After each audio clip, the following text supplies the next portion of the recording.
నమస్తే. శ్రీ మాత్రే నమః, శ్రీ గురుభ్యో నమః, శ్రీ వాగ్దేవ్యై నమః.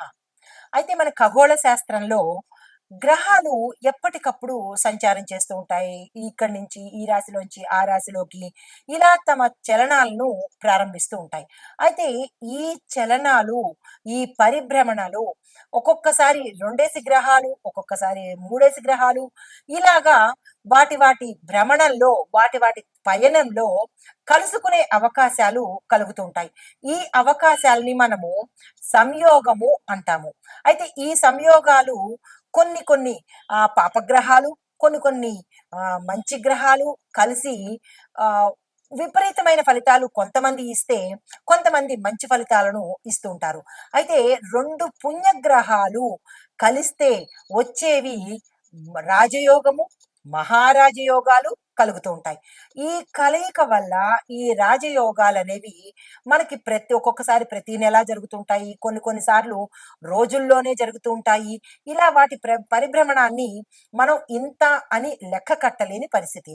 అయితే దృక్పంచాంగం ప్రకారము, జ్యోతిష శాస్త్ర ప్రకారము గ్రహాలు నిర్దిష్ట సమయంలో ఒక రాశి నుంచి అంటే ఈ పర్ఫెక్ట్ టైం నుంచి ఈ పర్ఫెక్ట్ టైం వరకు సంచారం చేస్తే ఆ సంచారాలు, ఆ గ్రహాల సంయోగము, ఆ సంచారాన్ని మనము మహారాజయోగము అంటామన్నమాట.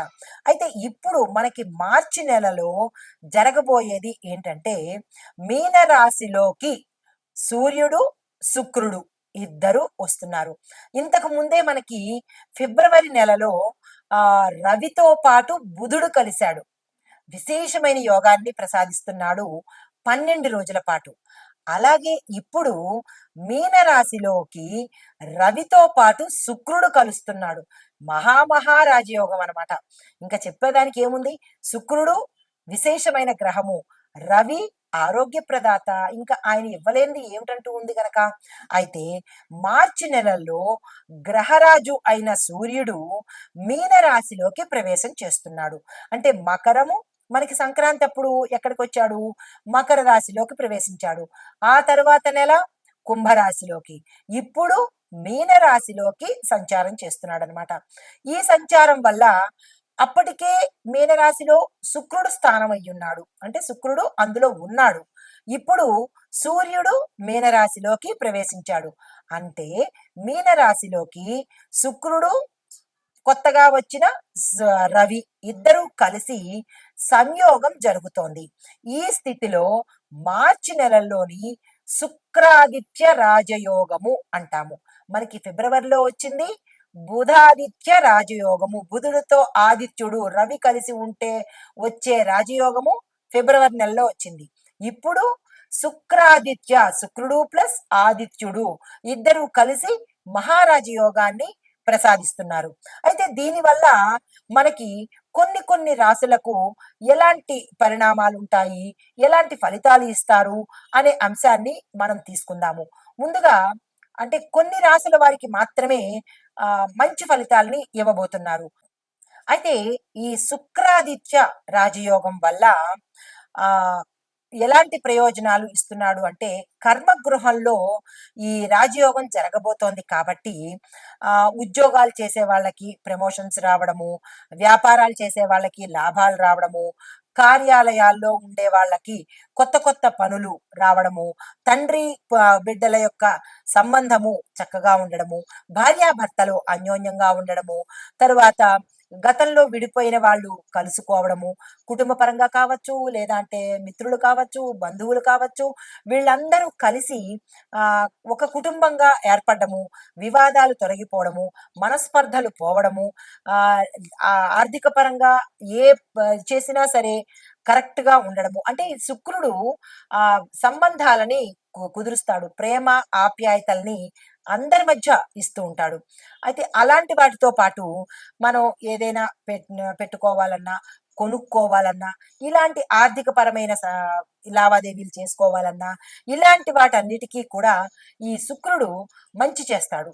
దీనితో పాటుగా కొంతమందికి ఆర్థిక పరమైన ఇబ్బందులే కాకుండా శారీరక పరమైన ఇబ్బందులు, కుటుంబపరమైన సమస్యలు కూడా ఉంటుంటాయి. పిల్లలకి తల్లిదండ్రులకి పడకపోవడము, లేదంటే భార్యాభర్తలకి పడకపోవడము, ఇలాంటి కొట్లాట్లు రావడము, అనవసరమైన అపనిందలు పడడము, ఇలాంటి గతంలో ఏదైతే చెడు అనుభవించారో ఆ చెడు ఫలితాలన్నీ ఈ ఆదిత్య శుక్రుడు కలిసి తీసివేసి మంచి జరగబోయేందుకు వీరిద్దరూ ముందుకొస్తున్నారు. అయితే దీనితో పాటుగా అంటే మనం ఇంకా ఏం చెప్పుకోవచ్చు అంటే ఇన్ డెప్త్ గా ఇది గోచార రీత్యా జ్యోతిష్య పరంగాను. అయితే ప్రతి వ్యక్తికి పుట్టినప్పుడు ఒక రకమైన జన్మ సమయం ఉంటుంది కదా! ఆ జన్మ సమయాన్ని మనం లగ్నము అంటాము. ఈ లగ్నంలో ఆ వ్యక్తి జాతకుడు ఎవరైతే పుడతారో ఆ సమయంలో ఏ గ్రహము అక్కడ ఉంది, లేదా ఏ గ్రహాలు ఉన్నాయి. ఒక్కొక్కసారి ఒక గ్రహమే ఉంటుంది, ఒక్కొక్కసారి 2, 3 కలిసి ఉంటాయి, ఒక్కొక్కసారి పాపగ్రహాలు మంచి గ్రహాలు కూడా కలిసి ఉంటాయి.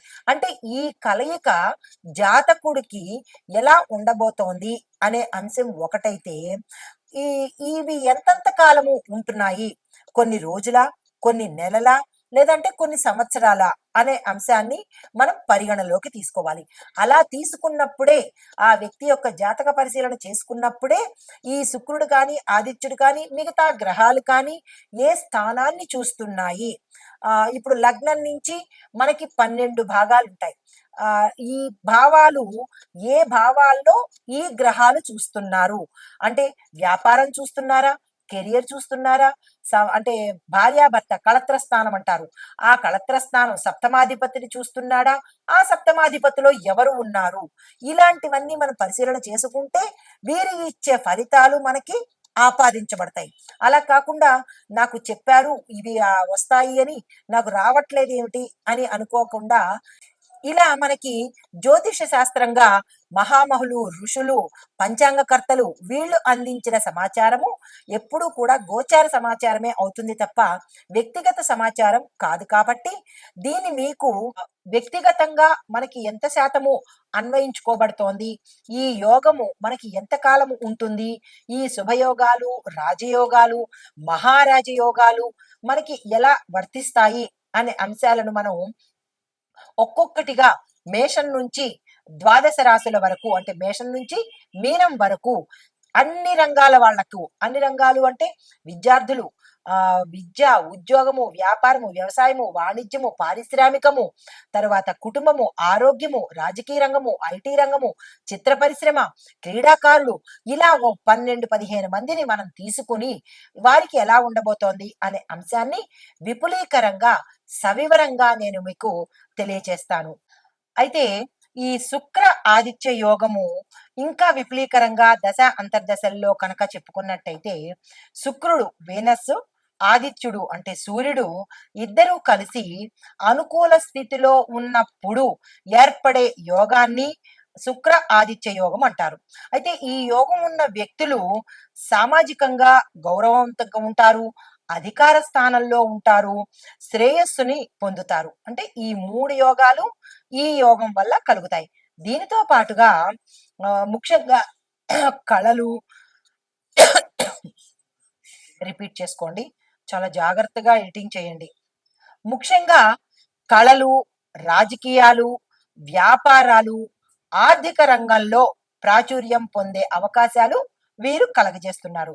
అయితే ఈ యోగం ఏర్పడడానికి అసలు కారణం ఏమిటి అంటే, శుక్రుడు సూర్యుడు కలిసి ఉన్న దశలో లేదా దశాంతరంలో కనుక లగ్నం నుంచి 2వ, 5వ, 9వ, 10వ స్థానాలు, దానితో పాటుగా 11వ స్థానంలో ఉన్నట్టయితే కనుక, మరీ ఎక్కువగా దోషాలు లేకుండా ఉంటే కనుక ఈ యోగము కలిగిన వ్యక్తికి ప్రభుత్వ హోదా ఉంటుంది, రాజకీయ హోదా కలుగుతుంది, వ్యాపార విజయాలు, కళల్లో కీర్తి ప్రతిష్టలు, సంపద, ఇలాంటివన్నీ కలుగుతాయన్నమాట. అంటే మీ యొక్క వ్యక్తిగత జాతక పరిశీలన చేయించుకున్నప్పుడు దానిలో ఈ స్థానాల్లో అంటే 2, 5, 9, 10, 11 ఈ స్థానాల్లో దోషాలు లేకుండా ఉంటేనే ఈ శుక్ర ఆదిత్య యోగం అనేది కలిసి వస్తుందన్నమాట. అయితే ఈ యోగం వల్ల ప్రభావితమయ్యే రంగాలు ఏవి అంటే కనుక శుక్రుడు కళలకు, వ్యాపారానికి, లగ్జరీ లైఫ్‌కి, నాణ్యతకు, ప్రేమకు ఈయన అధిపతి అనమాట. ఇవన్నీ కలగజేసేది శుక్రుడు. తర్వాత ఆదిత్యుడు అంటే రవి ఏమిటేమిటి ఇస్తాడు అంటే కనుక ప్రభుత్వ హోదా ఇస్తాడు. అంటే మంచి హోదా గల జీవితాన్ని ఇస్తాడు. అధికారం ఇస్తాడు. దీంతో పాటు నాయకత్వ లక్షణాలు, లీడర్‌షిప్ క్వాలిటీస్ కూడా ఈయన ఇస్తాడు. ఇది ఏ రంగాల వాళ్ళకి ఇవి ఉండబోతున్నాయి, ఈ యోగం ఎవరెవరికి ఉండబోతోంది అనేది కూడా నేను మీకు వివరంగా తెలియపరుస్తాను. ముందుగా రాజకీయ నాయకులు కనుక చూసినట్టయితే వారికి అంటే మొదటగా రాజకీయ నాయకులకు అధికారము, ప్రజాదరణ పొందుతారు.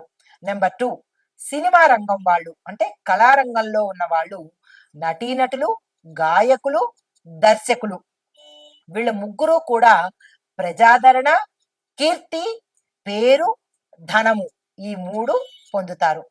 తర్వాత మూడోది వ్యాపారస్తులు. ఎలాంటి వ్యాపారస్తులు అంటే కనుక సక్సెస్ఫుల్ బ్రాండ్స్ నడిపేవాళ్ళు. అంటే బ్రాండింగ్ అంటుంటాం కదా మనం. ఆ బ్రాండ్ వస్త్రాలు కావచ్చు, బ్రాండ్‌కి సంబంధించిన ఒక బ్రాండ్ క్రియేట్ చేసేవాళ్ళు, ఆ వ్యాపారులు, లగ్జరీ బిజినెస్‌లు చేసేవాళ్ళు, జ్యువెల్లరీ బిజినెస్ చేసేవాళ్ళు, ఫ్యాషన్ డిజైనింగ్ బిజినెస్ చేసేవాళ్ళు, హోటల్ వ్యాపారం చేసే వాళ్ళకి విశేషమైన లాభాలను కలగజేస్తున్నారు. తర్వాత నాలుగవది అధికార స్థాయిలో ఉన్నవాళ్ళు. అంటే ప్రభుత్వోద్యోగులు, న్యాయమూర్తులు అంటే లా చదివిన వాళ్ళు, అడ్వకేట్స్, లాయర్స్, ఉన్నతాధికారులు, అధిక శక్తి, గౌరవము వీరు పొందుతారనమాట. ఈ 4 కేటగిరీ వాళ్ళు. ఇహ 5 కేటగిరీ వాళ్ళు కళలు, సృజనాత్మక అంటే క్రియేటివిటీ రంగంలో ఉన్నవాళ్ళు ఎవరయ్యా అంటే సంగీతము, చిత్రకళ, రైటర్సు రచయితలు, దర్శకులకు విశేషమైన పేరు ప్రఖ్యాతలు పొందుతారు. అయితే ఆరవది ఆర్థిక రంగము అంటే బ్యాంకింగు, స్టాక్ మార్కెట్, పెట్టుబడిదారులు ఈ రంగంలో ఉన్న వాళ్ళకి విశేషమైన ధన సంపదను ఇవ్వబోతున్నాడు. తర్వాత ఏడవ అంశము గృహ నిర్మాణము, రియల్ ఎస్టేట్ రంగము, ఈ వ్యాపారాలు చేసే వాళ్ళకి ప్రాపర్టీ డీల్స్ మాత్రము ఏదైనా ప్రాపర్టీకి సంబంధించిన డీల్స్ కానీ అగ్రిమెంట్లు కానీ మంచి లాభంగా తయారయ్యి సక్సెస్ని ఇస్తాయి. తద్వారా ధనాన్ని, కీర్తిని ఇస్తాయి అన్నమాట. మనం అనుకుంటూ ఉంటాం పలానా రియల్ ఎస్టేట్ కంపెనీ బ్రహ్మాండంగా రన్ అవుతోంది అంటే దాని అర్థం ఏంటంటే పలానా బ్రాండ్ కంపెనీస్ బట్టలు కావచ్చు, లేదా అంటే ఏదైనా వస్తువులు కావచ్చు.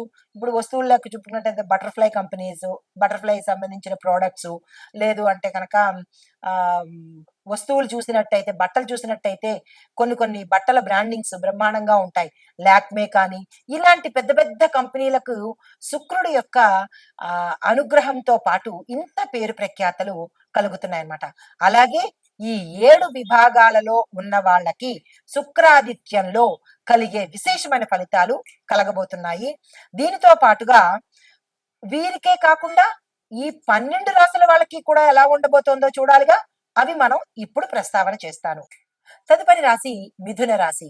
ఈ మిథున రాశిలో శుక్రాదిత్యులు వీళ్ళకి ఏమి ప్రసాదిస్తున్నారు అంటే కనుక లాభాలు కనుక చూసినట్టయితే విద్యార్థులకు, విద్య నేర్చుకునే వాళ్ళకి, విద్య చెప్పే వాళ్ళకి విశేషమైన ఫలితాలు ఇస్తున్నారు.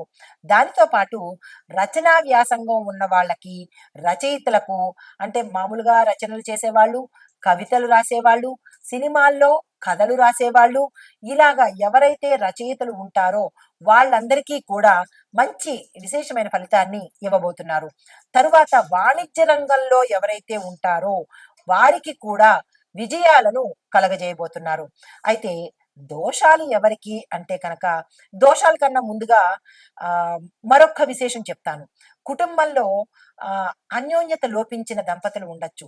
చీటికి మాటికి చిరాకులు పడ్డము, ఒకంత విడిపోయి ఉండడము, లేదు అంటే కుటుంబంలో అత్తగారులు, మామగారుల దగ్గర కానీ, లేదా కుటుంబ సభ్యుల్లో ఉండే వాళ్ళ దగ్గర చిరాకులు పరాకులతోనూ, మాట పట్టింపులతోనూ, లేదా ఆధిపత్యంతోనూ అంటే ఒకంత డిస్టర్బెన్స్ కలిగిన కుటుంబాలు ఉంటే కనుక ఈ శుక్రుడు అవన్నీ ప్యాచప్ చేసి వాళ్ళందరినీ మీకు అనుకూలంగా మార్చి మంచి అన్యోన్యమైన వాతావరణాన్ని మీకు కల్పించబోతున్నాడు.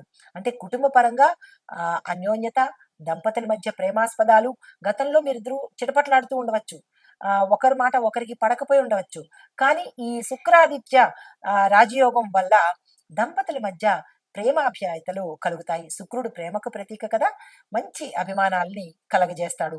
పిల్లలకి పేరెంట్స్‌కి మధ్యలో, లేదా పెద్దవాళ్ళకి, పిల్లలకి మధ్యలో ఇలాగనమాట. బంధుత్వంలోనూ, మిత్రుల్లోనూ, భార్యాభర్తల్లోనూ, కుటుంబంలోనూ కూడా మంచి వాతావరణాన్ని కలగజేస్తున్నాడు. ఆరోగ్యపరంగా కూడా విశేషమైన ఆరోగ్యాన్ని ఆదిత్యుడు ఇస్తున్నాడు. ఇంతకన్నా విశేషం ఏమి కావాలి? అయితే దీనితో పాటు చిన్న చిన్న దోషాలు కూడా ఉన్నాయి. అవి ఏంటంటే, మనలో ఆత్మవిశ్వాసం కోల్పోతామట. చాలా జాగ్రత్తగా ఉండాలి. ఎక్కువ ఖర్చులు కూడా పెరిగిపోతాయి. ఎందుకంటే అన్ని రకాలుగా మనం హైఫైగా ఉండి, చాలా చక్కగా ఉంటే మనలో ఏమైపోతుంది? కాన్ఫిడెన్స్ తగ్గిపోతుంది. ప్రతిదానికి డిపెండెన్సీ అలవాటైపోతుంది. అది మీరు సంయమనం పాటించుకోండి. ఎప్పుడైతే మీకు ఆత్మవిశ్వాసం తగ్గుతోంది అని మీది మీకు తెలిసినప్పుడు మీరు కంట్రోల్ అయిపోండి. అప్పుడు ఈ ఫలితాన్ని మనం పూర్తిగా అనుభవించగలుగుతాము. తర్వాత ఖర్చులు, మనకి డబ్బులు వచ్చేస్తూ ఉన్నాయి. మరి దాన్ని ఏం చేయాలి? విపరీతమైన ఖర్చులు పెట్టకుండా, అవసరమైన ఖర్చులు మాత్రమే పెట్టుకున్నట్టయితే తదుపరికి దాచుకున్న వాళ్ళం అవుతామన్నమాట. అంటే పెట్టుబడులు పెట్టడం కానీ, ఇన్వెస్ట్‌మెంట్‌లు ఇంకొక దాంట్లో చేయడం కానీ, ఏదో ఒకటి పొదుపు అయ్యే మార్గాలను చూసినట్టయితే, ఈ సమయంలో మీరు పొందిన లాభాలు తరువాత సమయంలో ఆనందించడానికి ఉపయోగపడతాయన్నమాట. ఇవి జాగ్రత్తగా మీరు పరిశీలన చేసుకోండి. అయితే మీకు చెప్పదగిన పరిహారము, సూర్యనారాయణ మూర్తి ఆరాధన చెయ్యండి. ప్రతి ఆదివారము ఆదివార నియమాలు తప్పనిసరిగా పాటించండి. అంటే ఆ స్వామికి మద్యము, మాంసము, బ్రహ్మచర్యము, అంటే మద్యాన్ని తినకూడదు, మద్యాన్ని తాగకూడదు, మాంసాన్ని తినకూడదు, బ్రహ్మచర్యం పాటించాలి. ఇవి నిష్టగా పాటిస్తేనే రవి యొక్క అనుగ్రహం మీకు కలుగుతుంది. ఏమాత్రం మీరు పెడచెవిన పెట్టినా రవి యొక్క ఆగ్రహానికి గురికాక తప్పదు. చాలా జాగ్రత్తగా వ్యవహరించండి. దీనితో పాటు గురువారం నాడు, శుక్రవారం నాడు మీరు తప్పనిసరిగా నవగ్రహ ఆలయ దర్శనం చేసుకొని, అక్కడ మీ యథాశక్తి దానాలు చేసుకోండి, జపాలు చేసుకోండి, మీ పేరిట పూజలు చేయించుకోండి, ఇంకా మరింత అభివృద్ధి కావాలని. దీనితో పాటుగా శుక్రవారం నాడు అమ్మవారి ఆలయ దర్శనం చేసి, తెల్లని వస్త్రాలను ధరించి, ఆ తల్లికి తెల్లని పుష్పాలను కనుక సమర్పించినట్టయితే, తెల్లని స్వీటు పేదలకి ఇచ్చినట్టయితే కనుక, మీరు ఏవైతే సుఖ సంతోషాలు పొందారో ఆ సంతోషాలు స్థిరంగా ఉండే అవకాశము, స్థిరంగా ఉండే ఆశీర్వాదము మీరు పొందిన వాళ్ళు అవుతారు. ఈ విషయాలను మీరు మర్చిపోకండి.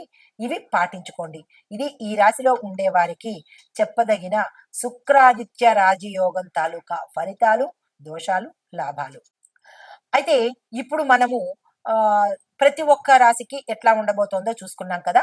ఓవరాల్‌గా ఈ శుక్ర ఆదిత్య రాజయోగము యొక్క శక్తిని పెంచే పరిహారాలు ఏంటంటే కనుక, మొదటిది శుక్రగ్రహ శాంతి కోసము శుక్రవారం లక్ష్మీదేవి పూజ తప్పనిసరిగా చెయ్యాలి. నోట్ చేసుకోండి.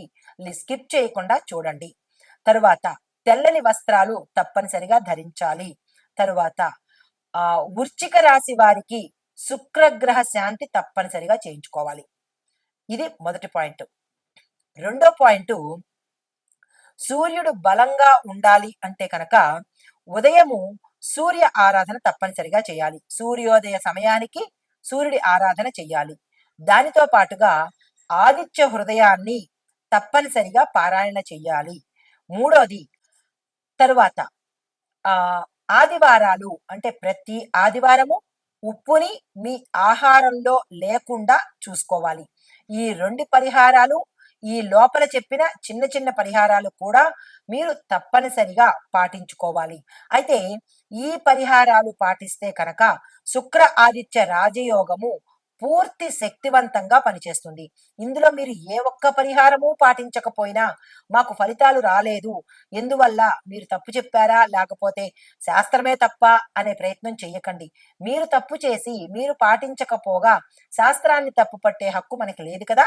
కాబట్టి ఎన్ని ఆటంకాలు ఎదురైనా వాటిని అధిగమించి విజయాన్ని పొందాలి అంటే కనుక, ఈ ఫలితాలన్నీ పొందాలి అంటే కనుక తప్పనిసరిగా నేను చివరిలో చెప్పిన ఈ పరిహారాలు ప్రతి ఒక్కరూ పాటించవలసిందే. ఇందులో ఎక్సెప్షన్ లేదు, డిస్కౌంట్ లేదు, అమెండ్మెంట్స్ కూడా ఏమీ లేవు. ఇది మీ జాగ్రత్త కోసము, మీరు లాభపడ్డానికి, మీరు మరింత సంతోషంగా ఉండడానికి, వారి యొక్క అనుగ్రహం సంపూర్ణంగా పొందాలి అని కోరుకుంటూ నమస్తే.